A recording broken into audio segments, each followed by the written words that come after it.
issue natin sa West Philippine Sea, ang nagpapagulo lang naman talaga natin dito, pag sinabi natin instability in the region or in the entire South China Sea, ang pinag-uusapan lang natin dito basically is China.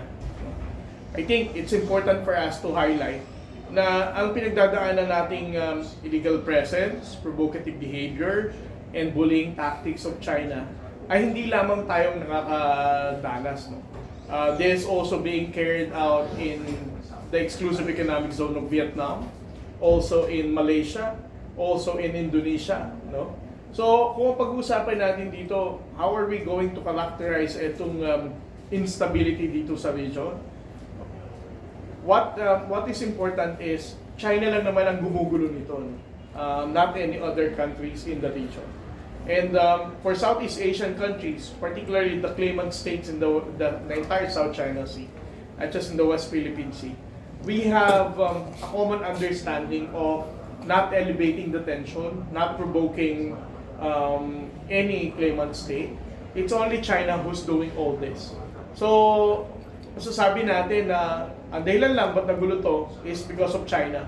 I would also like to respond na ang instability ba sa West Philippine Sea or the entire South China Sea as a whole is because of the great power competition ng United States at China. Kasi alam naman natin na ginagamit din itong naratibo ng mga pro-China trolls, no? Na ang instability daw sa West Philippine Sea ay dulot lamang ng kompetisyon between Amerika at ng China. Of course, we cannot speak for other countries. Pero pag-usapan muna natin ang West Philippine Sea. Kung ang pag-uusapan natin, US ba ang dahilan? Kasi itinatali din nila kay Pangulong Bongbong Marcos ito. Na kaya tumataas ang tension sa West Philippine Sea kumpara ng mga nakaraang administrasyon daw ay dahil President Bongbong Marcos has decided to get closer with the United States, no? Walang katotohanan yan, no? Kasi 1992, the American bases left. 3 years after, 1995, China has occupied Mischief Reef. 2012, hindi pa natin pinag-uusapan ng EDCA at ang Visiting Forces Agreement. And then there was a standoff in 2012. From 2013 to 2017, China has intensified ang reclamation sa West Philippine Sea and also in South China Sea. Amerikano ba lahat ang may dahilan kung bakit nila ginawa ito? Hindi naman, di ba? From 2016 to 2022, ng panahon ni Pangulong Duterte, we decided to get stronger relationship with China. Mas in-intensify niya ang engagement kay President Xi Jinping. At he even canceled ang mga balikatan exercises. Pero from 2016 to 2022, ang 6 na taon na to, ang mga kababayan natin mangingisda ay nahaharas pa din. Ang resupply mission ng Armed Forces sa Philippines ay nakaka-experience pa rin ng water cannon. So, hindi mo masasabing Amerika lang ang dahilan kung bakit nag-instabilize ito. No?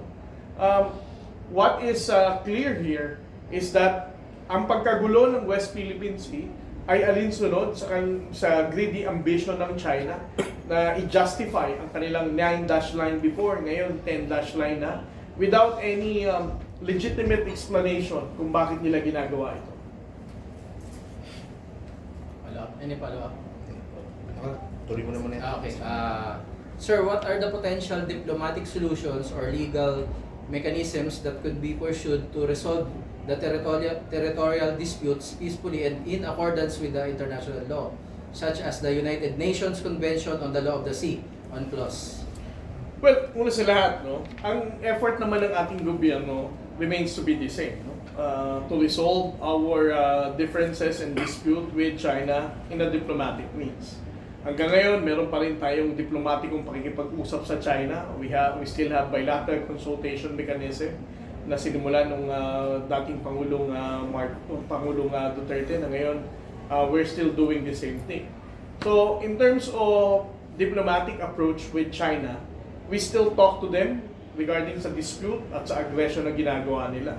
Ang problema lang is that for China, kung tayo man ay naging sincere, matapat sa ating pag-uusap, ang China, hindi nila ino-honor ito. No? Kahit pa sabihin nila sa kanilang mga press statement na They are not going to harass. They're going to abide with the agreement ng isang maayos na pakikipag-usap. We can still experience harassment ng ating mga mangingisdang Pilipino. Of course, the resupply operation has always been a struggle as well. Kung ang pag-usapan naman is yung legalist approach, ang ating Pangulong Aquino noong 2013 has already used this kind of approach wherein we filed a case sa International Tribunal. And it was already decided in 2016 na pumabor naman sa ating posisyon para sabihin na ang China doesn't have a valid claim to justify their 9-line claim. No? So, ang ating administrasyong Bongbong Marcos, the only difference is that we choose to amplify the publication ng aggression ng China dito sa West Philippine Sea. But the legalist, the diplomatic approach remains to be the same. And for President Bongbong Marcos, he doesn't want to intensify the tension or even escalate the tension dito sa West Philippine Sea. This is the reason that even if we're being water cannon, despite of the aggressive action of China, ang Philippine Coast Guard at ang Armed Forces of the Philippines remains to be professional in dealing with them. Sir, with regards to that, what is the Coast Guard's plan moving forward with the RORE missions? Will it still be the same and use the Onaisa May style vessels or use a new resupply ship entirely that is more durable? Many local defense watchers are wondering why we cannot use more durable civilian ships with metal hulls. Well, first of all, the resupply operation is an Armed Forces of the Philippines mission. This is not a Philippine Coast Guard mission. Our role in the resupply mission is only to provide security escort dito sa ating supply boat na gagamitin ng Armed Forces of the Philippines. It's not for the Philippine Coast Guard to decide anong uri ng barko ang gagamitin dito. Whether it's a wooden hull or a metal hull, it's for the Armed Forces of the Philippines to decide. So we would respect kung ano man ang type of chartered boat na gagamitin nila dito. The Philippine Coast Guard will still be having the same level of commitment na siguraduhin na we're going to provide security escort and support the charter boat to reach its destination in BRP Sierra Madre.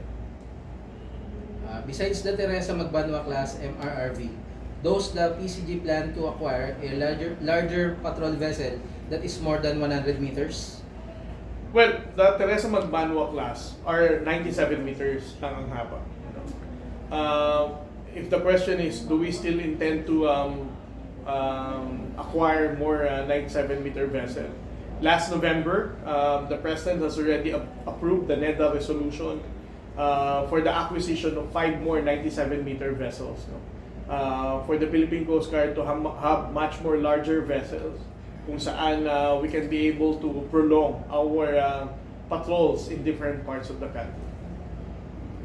Sir, follow-up question. May chance pa po ba na about sa BRP po na maayos pa po yun kasi parang yun ang pinakaano ng China, yun yung dahilan ng pagbubomba kasi di ba yung mga supply na dadalhin doon, yun po ang talagang ano nila, pinaka punteriya nila tuwing may supply na pupunta sa BRP.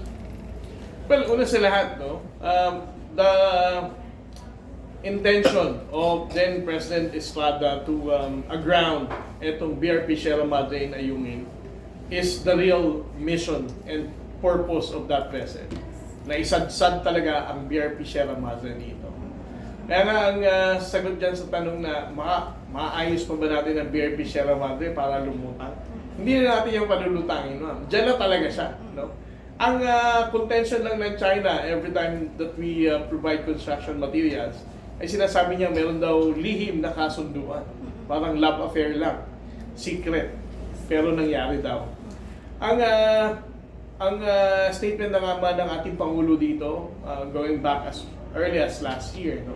He has already mentioned na even if whether there is an existing gentleman's agreement or wala, no? He is already rescinding it. As the chief architect of the foreign policy of our government, President Bongbong Marcos has already rescinded this kind of agreement.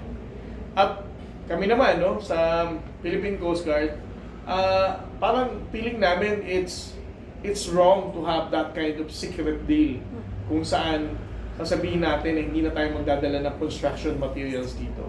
Kasi para sa amin, kung ikaw, you would have that kind of secret agreement with China, ibig sabihin, pumapayag ka na ang China, kapag hindi natin inayos ang BRP Sierra Madre, eventually kakalawangin, magkukulaps, edi there will come a point na wala na tayong presensya dito. No? Secondly, ibig sabihin, it's okay with you na ma-endanger natin ang kaligtasan ng ating mga kasundaluhan na nandito. Di ba?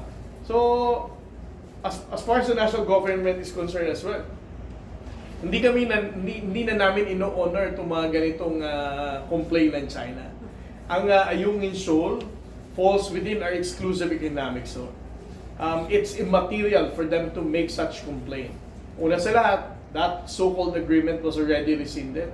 And most importantly, ang Ayungin Shoal falls within our exclusive economic zone. Thank you for that, sir. Sir, follow-up question. Sir, sa tingin niyo po ba sa panahon ni Pangulong Ferdinand Bongbong Marcos, may pag-asa pa bang mabawi yung mga teritoryo ng Pilipinas na kinamkam ng China katulad po ng Scarborough Shoal?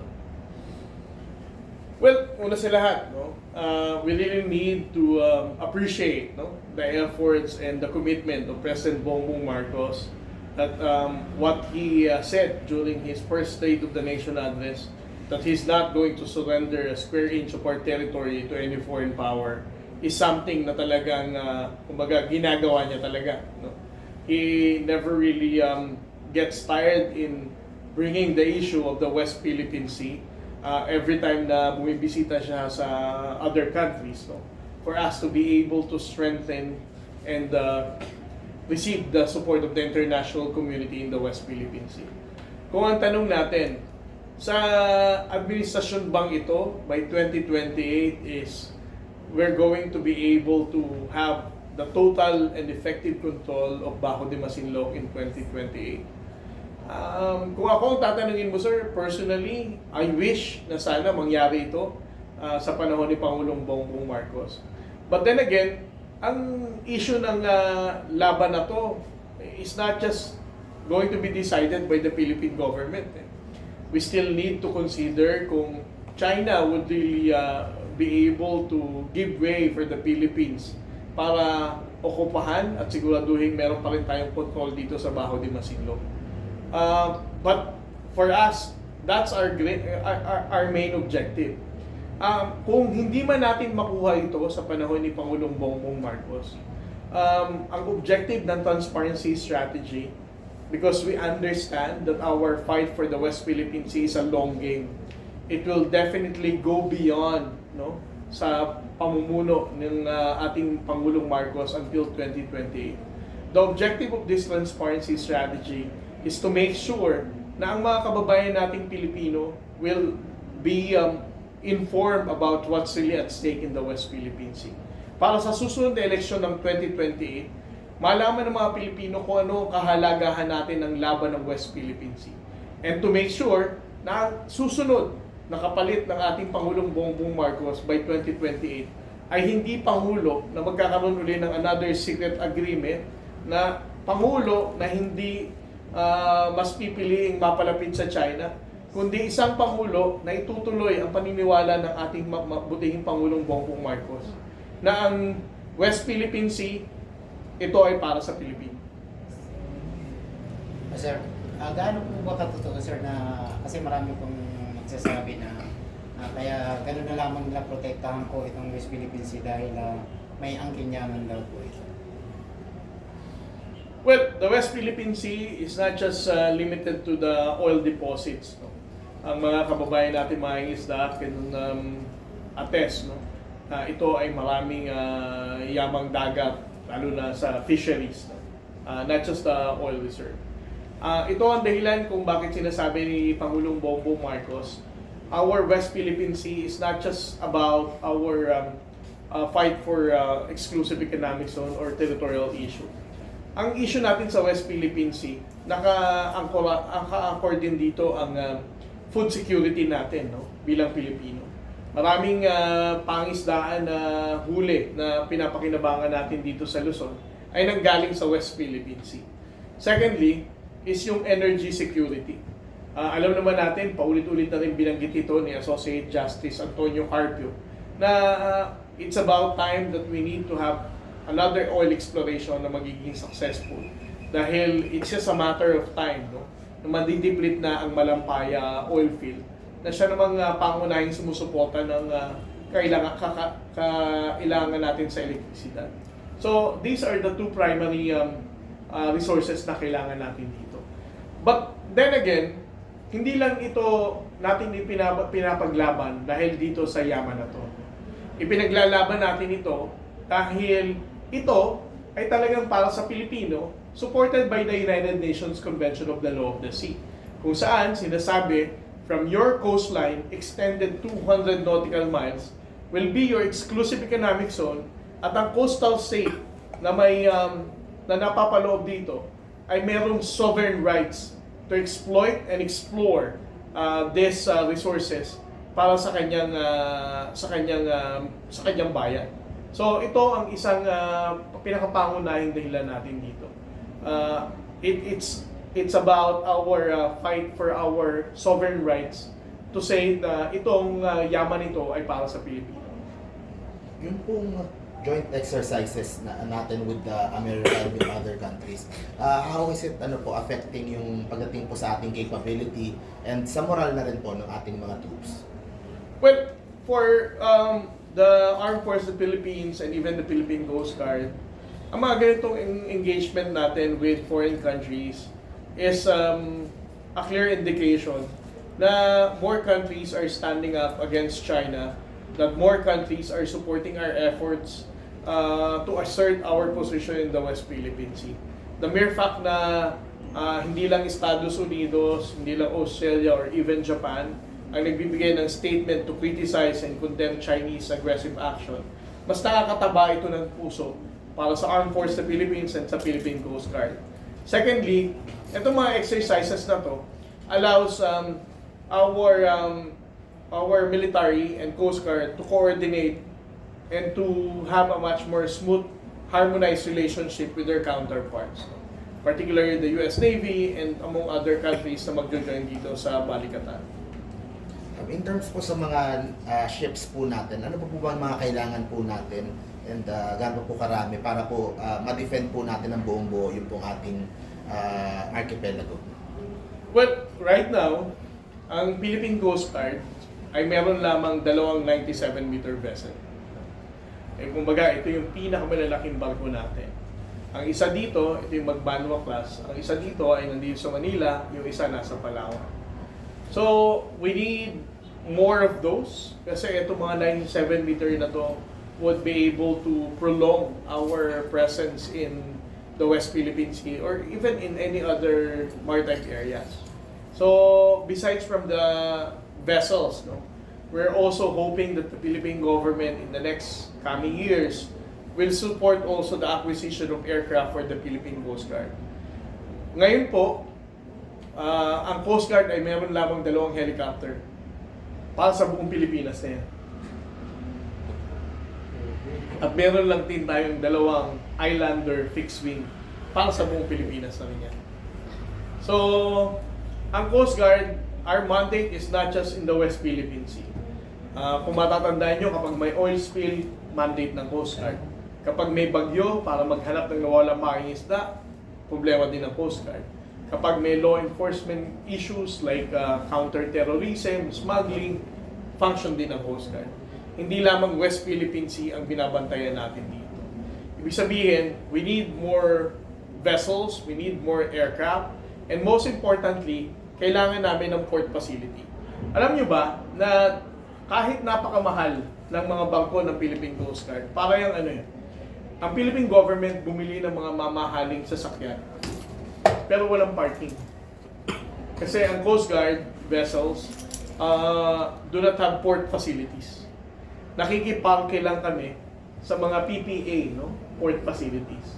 At saka sa mga palad, kapag may instances na yung parking space ng barko natin ay kailangan ng mga commercial vessel ay ang Coast Guard papaalisin para i-accommodate yung commercial vessel. But of course, you cannot blame the PPA because that's their mandate, no? For them to get rental fees, no? Or wharfage fees para masustain ang effort natin economically. So, besides from the Coast Guard vessels, the Coast Guard aircraft, it is important for the Philippine Coast Guard to have Coast Guard port facilities Across the country po. across the country to house our Coast Guard vessels. Sir, ano-ano ang epekto sa tensyon sa West Philippines sa pang-araw-araw na pamumuhay ng ating mga kabayan, especially po sa mga mangingisda na direktang apektado nito? Well, ngayon, wala pala akong tubig. Ngayon, ang Philippine Coast Guard, naniniwala kami na mas maraming Pilipinong mangingisda ang nagkakaroon ng lakas ng loob ng mga isda rito.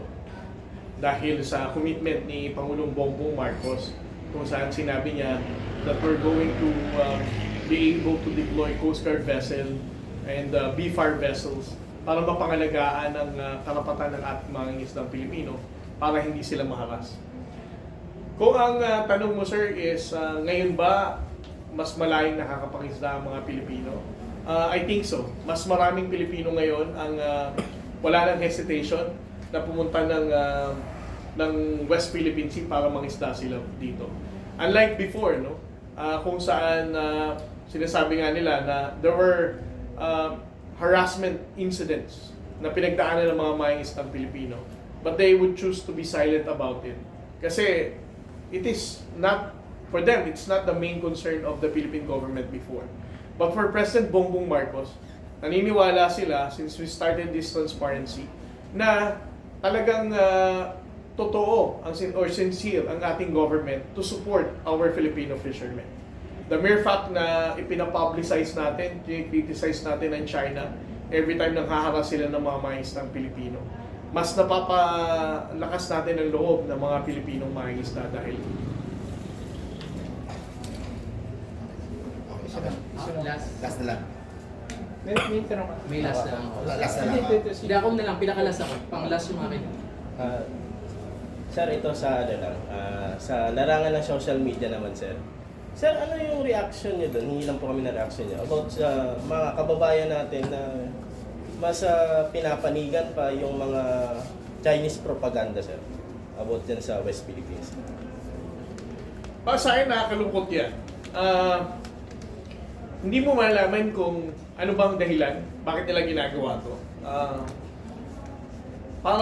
Kung ang argument nila is sila ba talaga ang mas makabayan na nag-iisip ng interes ng Pilipinas? Parang ang hirap namang i-explain. Kung sasabihin mong sila ang mas makabayan at pipiliin nilang ipamigay ang West Philippine Sea, masasabi mo bang mas makabayan sila dahil niisip nilang they're thinking of the future of our Filipino people dahil baka magkagera? Yan yung laging nilang naratibo na kailangan nating mas maging tahimik, kailangan nating mag-de-escalate, kailangan nating huwag i-provoke ang China, otherwise magkakagera. Dahil dyan sa narrative na nila na yan, mas naniniwala silang mas makabayan sila. Pero, ang tanong ko nga dyan, sigurado ba talaga silang magkakagera? Sila nga lang mismo ang nagpapakalat ng ganitong informasyon sa mga kababayan nating Pilipino para takutin ang mga kababayan natin, para sila mismo maging divided tayo, hindi tayo magbigay ng suporta sa kay Pangulong Bongbong Marcos para tindigan natin ang West Philippine Sea. This is also the reason kung bakit President Bongbong Marcos has supported transparency strategy, wherein right information, factual narrative is being given to the public. Kasi nga, kung maling impormasyon ang ibibigay natin sa mga kababayang Pilipino natin na hindi naman nila nararating ang West Philippine Sea, babalik ulit tayo sa panahon na parang ang hirap ng paniwalain ng mga Pilipino na ang China, masama naman talaga ang ginagawa sa atin. Na ang China, pinahihirapan ng mga mangingisdang Pilipino. Kaya, we are actually asking for the support of embedded media, even social media partners, for us to be able to intensify and to have louder voice, no, against dito sa mga fake news peddlers na to. It is our obligation as a nation na magbigay ng tamang impormasyon sa ating mga kababayang Pilipino. Kung magiging successful ang mga trolls, ang mga fake news na to, na magbigay ng maling impormasyon sa mga Pilipino, baka dumating ang panahon na sasabihin natin, huwag na tayo makipaglaban sa West Philippine Sea. Hayaan na natin yan. Sukuan na natin. And we're going to be remembered ng ating mga susunod na saling lahing Pilipino na si Commodore Tariela at kasama kayong lahat. Ipinamigay na natin ang kinabukasan ng kabataang Pilipino. Sir, nakita namin na kasama po sa National Task Force yung DOJ. Dito, kasama po, di ba nabasa natin DOJ. So, with that being said, ipapollow up ko lang po dun sa question ni Sir. Kung sakasakali po, maingganyo po ba kayo na pwedeng halimbawa, dahil sinabi nyo na rin po, may mga fake news peddlers talaga, especially with the Chinese propaganda. Maingganyo din po ba kayo kung nasa inyo po yung kapangyarihan na itong mga news peddlers na to ay papanagutin? Well, I mean, napaka-tricky lang tanong na yan. Ang ating gobyerno, we always need to look at President Bongbong Marcos. Para sa akin, mas matitindi ang pambabati ko sa kanya ng mga trolls na to, ng mga fake news peddlers na to, at mas personal.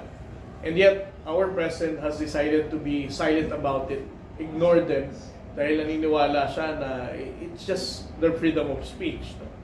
Pero, para sa akin, kung ang usapin natin dito is national security and the national interest of the Philippines, no, regarding our fight for the West Philippine Sea, dapat talaga natin panagutin yung mga fake news na yan. Kaya nga sabi ko one time, I think you saw my Twitter post, no, sa sinasabi ko, ang mga fake news peddlers, ang mga nagpapakalat ng disinformation na to, kung malakas talaga ang loob nila, at kung feeling talaga nila, tama ang ipinaglalaban nila sa West Philippine Sea, I would challenge them. Pumunta sila ng Senado sa Senate hearing ng pag-uusapan ng fake news at disinformation. They have to say and state whatever lies that they are believing under oath dito sa Senado or even sa Congress. And from there, makikita natin kung kayo ba talaga tinitindigan nyo yung paniniwala nyo na yan dahil makabayan kayo or ginagawa nyo yan dahil bayaran kayo. Sir, sana lang last. Sir, kasi you're not talking for Philippine Coast Guard, di ba po? Nandito po tayo ngayon sa National Task Force.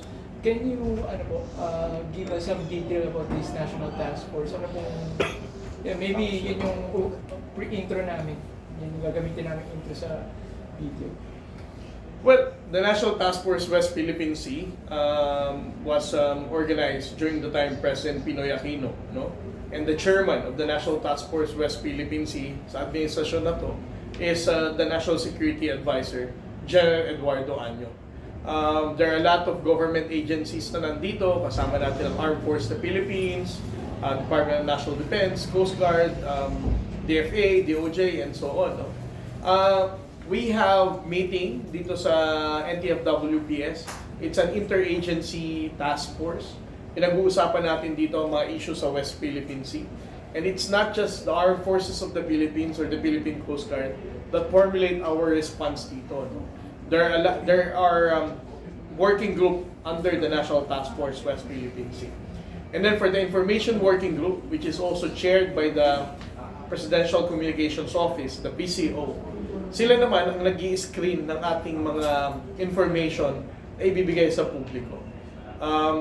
It is not just solely the Philippine Coast Guard through me that decides kung ano ang mga impormasyon na ilalabas natin sa publiko. This has to be cleared by the Department of Foreign Affairs, the Armed Forces of the Philippines, and of course chaired by PCO, and of course approved by the National Security Advisor. Ibig sabihin, all of these government agencies are really working for the national interest. So, kung ano man ang nakikita natin ngayon na development sa approaches natin in the West Philippine Sea, this is not just decided by a single personality dito sa gobyerno. But of course, we need to give credit sa ating Pangulong Bongbong Marcos. He is our chief executive. Kung ano man ang kinahinatnan ng ating approach dito sa West Philippine Sea has always been guided and approved by President Bongbong Marcos. So, lagi kong inuulit, no? President Bongbong Marcos has given us a clear direction to provide the right information and factual narrative to the Filipino people. It's because he believes, no, that it is the obligation of the national government to provide Filipino people the right and accurate information in the West Philippine Sea. Dahil ang laban natin sa West Philippine Sea, hindi ito laban lamang ni Pangulong Bongbong Marcos. Hindi lamang ito laban ng Coast Guard or ng Armed Forces of the Philippines. Naniniwala po ang administrasyon ni Pangulong Bongbong Marcos na ang laban natin sa West Philippine Sea ay laban ng bawat Pilipino. Thank you very much po. Sir, final word po, sir, baka meron po kayo para sa China. Wala na po. Okay na ako. Sir, last question, sir.